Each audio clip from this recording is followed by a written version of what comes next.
Tatanagar station के बाहर से अपहरित बच्ची को टाटानगर रेल पुलिस ने गम्हरिया से सकुशल बरामद कर लिया है। इसकी जानकारी रेल पुलिस अधीक्षक ऋषभ झा ने अपने कार्यालय में बुधवार को एक पत्रकार वार्ता आयोजित कर दी। उन्होंने बताया कि मामला सामने आने के बाद जीआरपी थाना प्रभारी गुलाम रब्बानी के नेतृत्व में एक टीम का गठन किया गया था। यह टीम लगातार छापामारी कर बच्ची की बरामदगी के साथ ही इस कांड में शामिल अभियुक्तों की गिरफ्तारी के प्रयास में लगी थी। इसी क्रम में पुलिस को सूचना मिली कि गम्हरिया निर्मल पथ में एक किराए के मकान में रहने वाली महिला के पास बच्ची मौजूद है। इसके बाद पुलिस उक्त महिला के पास पहुंची और बच्ची को बरामद कर लिया।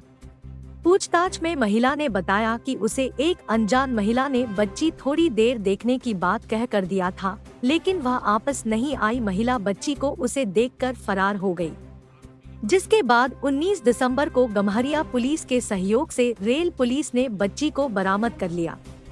एसपी ने बताया कि इस कांड में शामिल आरोपियों की शिनाख्त कर ली गई है। जल्द ही सभी को गिरफ्तार कर लिया जाएगा। अपहरण का क्या मकसद था? आरोपियों की गिरफ्तारी के बाद ही इसका खुलासा होगा।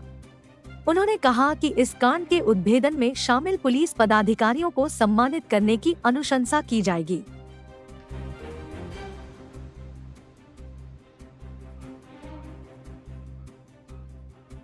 इस पे 24/7 काम किया और कल शाम 19 तारीख को गम्हरिया थाना क्षेत्र से, जो सरायकेला जिले में आता है, गम्हरिया थाना क्षेत्र से एक लेडी के पास से ये बच्ची बरामद हो गई है। उस लेडी की इन्वॉल्वमेंट की भी जांच की जा रही है।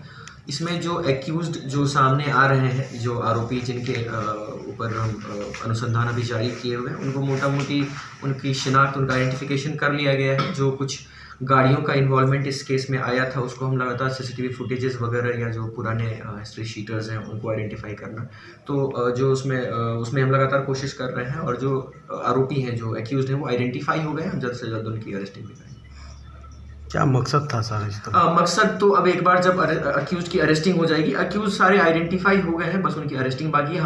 हमारा प्रायोरिटी पहले ये था कि जो बच्ची है उसकी सकुशल बरामदगी हो जाए, वो हमने कर लिया है। अब हमारा प्रायोरिटी है कि जो अक्यूज है उनकी अरेस्टिंग हम करें, और जो मोटिव है इसके पीछे, अगर ये कोई स्टैंड अलोन अकेला केस है या इसमें कोई ऑर्गेनाइज्ड क्राइम है, हम उसके पीछे भी अनुसंधान करेंगे।